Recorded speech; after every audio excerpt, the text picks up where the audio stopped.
बहुत ध्यान से सुनिए। आपका इस धरती पर आना कोई दुर्घटना नहीं है। आपका इस विशेष परिवार में जन्म लेना यह किसी संयोग का परिणाम नहीं, बल्कि ईश्वर की अत्यंत सूक्ष्म योजना का हिस्सा है। जिस घर में आप पले हैं, जिन लोगों के बीच आपका जीवन खुला है, वे सब कोई रैंडम पात्र नहीं है। वे आपके पुराने कर्मों के सटीक उत्तर हैं। आपके पिता, आपकी माँ, आपके भाई बहन, यहाँ तक कि आपके शत्रु तक, सबको आपके आसपास भगवान ने एक विशेष उद्देश्य से रखा है। कभी सोचा है क्यों कुछ घरों में प्रेम भरा होता है और कुछ में तनाव? क्यों कोई जन्म लेते ही सुविधा में पलता है और कोई तंगहाली में? क्यों कोई बचपन से समझदार तो कोई अनुभवों से टूटता हुआ बड़ा होता है? ये सब प्रश्न छोटे नहीं हैं, क्योंकि इनका उत्तर ईश्वर की न्याय प्रणाली से जुड़ा है। भगवान कोई भूल नहीं करते। वे गणना करते हैं और फिर निर्णय लेते हैं कि कौन आत्मा किस परिस्थिति में किस आत्मा के साथ जुड़कर अपने अधूरे पाठ पूरे करेगी। आप सोचते होंगे, अगर भगवान ने सब तय किया है तो फिर मेरा क्या दोष? सुनिए, यह संसार किसी सजा या इनाम का नहीं, बल्कि सीख और सुधार का विद्यालय है। जिस परिवार में आप जन्मे हैं, वही आपकी परीक्षा का केंद्र है। ईश्वर ने आपको ठीक वही माता पिता, वही परिवेश दिया है जहाँ से आपकी आत्मा को अपने अधूरे संस्कारों को पूरा करना था। अगर कोई आत्मा अपने पिछले जन्म में अभिमान से भरी रही, तो उसे इस जन्म में ऐसे लोगों के बीच रखा जाता है जो उसे झुकना सिखाएं। अगर कोई आत्मा किसी को समझ नहीं पाई, तो अब उसे उसी स्थिति में रखा जाता है जहां समझने की पीड़ा महसूस हो। भगवान वही करवाते हैं जो हमारी आत्मा को उसके अगले स्तर तक पहुंचाने के लिए जरूरी होता है। कभी कभी हम कहते हैं, काश मेरा जन्म किसी और घर में हुआ होता। पर सोचिए, क्या आप किसी और घर में जाकर भी वही सीख पाते जो आज पा रहे हैं? नहीं, क्योंकि आपका यह जीवन कर्मों की फसल का परिणाम है। आपका जन्म स्थान, आपका परिवार, आपका समय, ये सब मिलकर आपके लिए बने दिव्य प्रयोगशाला की तरह हैं, जहां आप खुद को परखते हैं, गलते हैं और अंततः तप कर सोना बनते हैं। ईश्वर ने किसी को किसी से ऊंचा या नीचा नहीं बनाया। हर आत्मा अपने स्तर पर सीख रही है। कुछ लोग आपको चोट पहुंचाएंगे, कुछ आपको सिखाएंगे और कुछ केवल आपकी आत्मा के आईने बनकर आपके भीतर की कमियों को दिखाएंगे। इसलिए जो लोग आपके सबसे करीब हैं, वही आपके सबसे बड़े शिक्षक हैं। कभी कभी जो आपको सबसे ज्यादा दुख देते हैं, वे ही आपके लिए सबसे महत्वपूर्ण आत्माएं होती हैं, क्योंकि भगवान ने उन्हें उसी भूमिका में रखा है ताकि आपकी आत्मा विनम्रता, करुणा और धैर्य का स्वाद चखे। और यही बात बहुतों को कठोर लगती है कि भगवान कठोर हैं। हाँ, वे कठोर हैं, क्योंकि वे सस्ता प्रेम नहीं देते। वे वह प्रेम देते हैं जो आत्मा को झकझोर दे, उसकी नींद तोड़ दे। वे हमें फूलों से नहीं, कांटों से सिखाते हैं, ताकि अगली बार जब हम किसी और के जीवन में जाएं, तो खुद किसी के लिए फूल बन सकें। भगवान भावुक होकर निर्णय नहीं लेते। वे संतुलित होकर हमें वही देते हैं जो हमारे विकास के लिए आवश्यक है। यही कारण है कि कोई माँ के प्रेम में जन्म लेता है तो कोई उसकी अनुपस्थिति में, कोई पिता के आशीर्वाद में बड़ा होता है तो कोई उसकी छाया के बिना, क्योंकि हर आत्मा का पाठ अलग है और हर जन्म उसकी अगली कक्षा। अब सोचिए, जब आप किसी से कहते हैं, मेरे घर वाले मुझे नहीं समझते, तो क्या आप यह मान लेते हैं कि भगवान ने गलती की?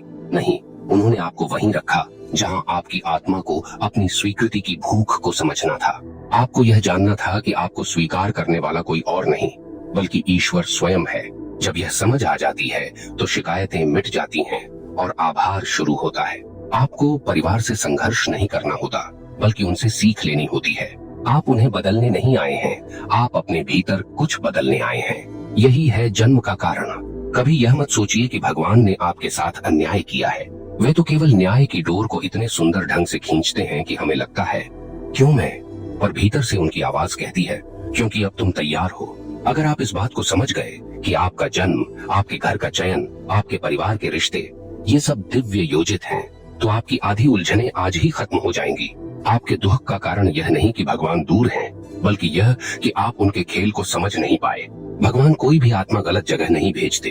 वे उस स्थान पर भेजते हैं जहां आत्मा को उसकी सबसे बड़ी सीख मिलनी होती है, और वही परिवार कहलाता है। तो जब अगली बार आपके मन में यह सवाल उठे, क्यों मैं इस परिवार में, तो बस मुस्कुराइए और कहिए, क्योंकि यही मेरा कक्षा कक्ष है और यही मेरे भगवान का निर्णय है। अब अगर यह बात आपके दिल को छू रही है, अगर आपको लगा कि भगवान के निर्णय में वाकई गहराई है, तो कमेंट में बस इतना लिखिए, मैं ईश्वर के निर्णय पर भरोसा रखता हूँ। अब धीरे धीरे अगले हिस्से में हम और गहराई में उतरेंगे। जहाँ समझेंगे कि ईश्वर ने हमारे परिवार के हर सदस्य को कौन सी भूमिका देकर भेजा है और कैसे उनका हर व्यवहार हमारे ही कर्मों का दर्पण है। यही वह हिस्सा है जहाँ आत्मा सच्ची समझ को छूती है। हर आत्मा अपने आसपास के लोगों से जुड़ी होती है, जैसे एक अदृश्य धागा जो जन्मों जन्मों तक चलता है। आपके माता पिता, आपके भाई बहन, आपके बच्चे, ये सभी आत्माएं पहले से आपके साथ किसी न किसी रूप में जुड़ी रही हैं। कभी आपने किसी को दुख दिया था तो इस जन्म में वही आत्मा आपके जीवन में आई है ताकि आप महसूस करें कि वह दुख क्या होता है। कभी आपने किसी की मदद की थी तो वही आत्मा अब आपके परिवार के रूप में आई है ताकि वही प्रेम आपको लौटाया जाए। हर रिश्ता केवल वर्तमान का नहीं, वह कर्मों की पुरानी कड़ी है जो ईश्वर ने बिल्कुल सटीक रूप से दोबारा गूंथी है। यही कारण है कि कोई बच्चा जन्म से अपने पिता से डरता है और कोई माँ के बिना भी संतुष्ट रहता है, क्योंकि आत्माएं अपने बीच के पुराने बंधन लेकर ही आती हैं। भगवान सब जानते हैं, वे किसी को किसी के घर में यूं ही नहीं भेजते। वे उस आत्मा को उस घर में उतारते हैं जहां उसकी अधूरी यात्रा पूरी हो सके। कभी आप किसी को बहुत प्यार करते हैं और वह आपको समझ नहीं पाता, तो जानिए उस आत्मा के साथ आपकी कोई पुरानी कहानी अधूरी थी। भगवान चाहते हैं कि अब आप उस अधूरी कहानी को प्रेम, समझ और क्षमा से पूरा करें। आपके परिवार में हर व्यक्ति एक आईना है जो आपके भीतर की किसी कमजोरी को दिखा रहा है। जो आपको क्रोध दिलाता है वह आपके भीतर के अधैर्य का दर्पण है। जो आपको तिरस्कार दिखाता है वह आपके भीतर के अहंकार को जगाता है। और जो आपको प्रेम देता है वह आपको यह याद दिलाता है कि ईश्वर आपके अंदर भी प्रेम बनकर बैठा है। आपको केवल पहचानना है कि कौन क्या सिखाने आया है। भगवान कभी सीधे नहीं बोलते, वे लोगों के रूप में बोलते हैं। वे माँ के रूप में बोलते हैं जो हर दर्द में कहती है सब ठीक हो जाएगा। वे पिता के रूप में बोलते हैं जो कठोर शब्दों में भी सुरक्षा की भावना रखता है। वे भाई के रूप में बोलते हैं जो मजाक में भी आपका साथ नहीं छोड़ता। वे बहन के रूप में बोलते हैं जो बिना बोले समझ जाती है। और कभी वे उस रिश्ते के रूप में बोलते हैं जिसे आप सबसे कठिन समझते हैं, ताकि आप धैर्य का अर्थ जान सकें। आपका परिवार आपके खिलाफ नहीं है, वे केवल वह माध्यम है जिनसे भगवान आपको आपके असली रूप तक पहुंचा रहे हैं। आपके जीवन में जो झगड़े, असहमति और अपेक्षाएं हैं वे भगवान की बनाई हुई प्रक्रिया हैं, ताकि आप अपने भीतर झांक सकें। अगर सब आसान होता तो कोई कुछ सीखता ही नहीं। भगवान जानते हैं कि सच्ची समझ केवल पीड़ा से आती है और इसीलिए उन्होंने हमें उस जगह रखा है जहां हमारे भीतर का अंधकार सबसे जल्दी उजाला पा सके। अगर कोई कहता है कि उसका परिवार उसका भाग्य बिगाड़ रहा है तो सच यह है, उसका परिवार उसका भाग्य नहीं, उसका प्रतिबिंब है। जो आत्मा जैसी है उसे वैसी ही परिस्थितियां मिलती हैं। आपका परिवार वही है जो आपकी आत्मा को सुधारने में मदद करे। भगवान ने आपको वहां भेजा है जहां आपकी परीक्षा सबसे कठिन होगी, क्योंकि वहीं आपका उत्थान छिपा है। जो व्यक्ति अपनी आत्मा को जीतना चाहता है उसे भगवान सबसे कठोर परिस्थितियों में डालते हैं, क्योंकि भगवान जानते हैं आराम आत्मा को सुला देता है लेकिन संघर्ष उसे जागृत कर देता है। आपके घर का माहौल, आपके परिवार के स्वभाव, ये सब आपके पिछले कर्मों की आवाजें हैं। ईश्वर वही करवाते हैं जो आपने कभी दूसरों के साथ किया। आज जो आपको समझ नहीं रहा, शायद पिछले जन्म में आपने किसी को समझे बिना ही छोड़ दिया था। आज जो आपको अपमानित करता है, शायद कभी आपने किसी की भावनाओं का मूल्य नहीं समझा था। ईश्वर न्याय नहीं करते, वे संतुलन बनाते हैं। वे यह सुनिश्चित करते हैं कि हर आत्मा वही अनुभव करे जो उसने किसी और को दिया, क्योंकि तभी तो सीख पूरी होती है, चक्र बंद होता है और आत्मा मुक्त होती है। लेकिन यह बात तभी समझ आती है जब मन शांत हो। जब हम दुख के बीच में होते हैं तब यह सब सिद्धांत जैसा लगता है, पर भगवान का खेल सिद्धांतों का नहीं, अनुभव का है। वह आपको उस आग में डालते हैं जहां अहंकार पिघलता है। वह आपको उसी घर में भेजते हैं जहां मैं सही हूं की भावना टूटती है। और जब वह टूट जाती है तभी ईश्वर का प्रकाश भीतर उतरता है। याद रखिए, परिवार केवल खून का रिश्ता नहीं होता, यह आत्माओं का बंधन है। ईश्वर ने इन आत्माओं को एक साथ रखा है ताकि आप में करुणा जागे, आप में समझ जागे और सबसे बढ़कर आप में वह विनम्रता जागे जो केवल जानने से नहीं बल्कि जीने से आती है। भगवान की दृष्टि से परिवार किसी पुरस्कार या दंड का स्थान नहीं है, यह प्रयोगशाला है जहां आत्मा का विकास होता है।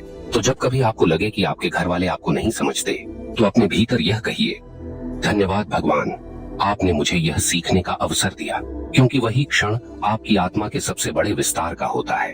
हर रात जब आप थक कर सोएं, अपने मन से यह कहिए, हे प्रभु, धन्यवाद कि आपने मुझे इन आत्माओं के बीच रखा। जिन्होंने मुझे प्रेम, धैर्य और क्षमा सिखाई। और देखिए, धीरे धीरे जीवन कितना शांत हो जाएगा। जो रिश्ते पहले बोझ लगते थे वही अब साधना बन जाएंगे, और जो परिवार कभी आपको सीमित लगता था वही अब आपके मोक्ष का द्वार बन जाएगा। अब इस बिंदु पर रुकिए, एक क्षण भीतर देखिए। क्या आपने कभी सोचा था कि आपका जन्म इतना अर्थपूर्ण है, कि आपका परिवार कोई सामान्य जगह नहीं बल्कि भगवान का चयनित आत्मिक क्षेत्र है? अगर यह बात आपके हृदय को छू रही है तो यह संदेश आपके लिए ही था।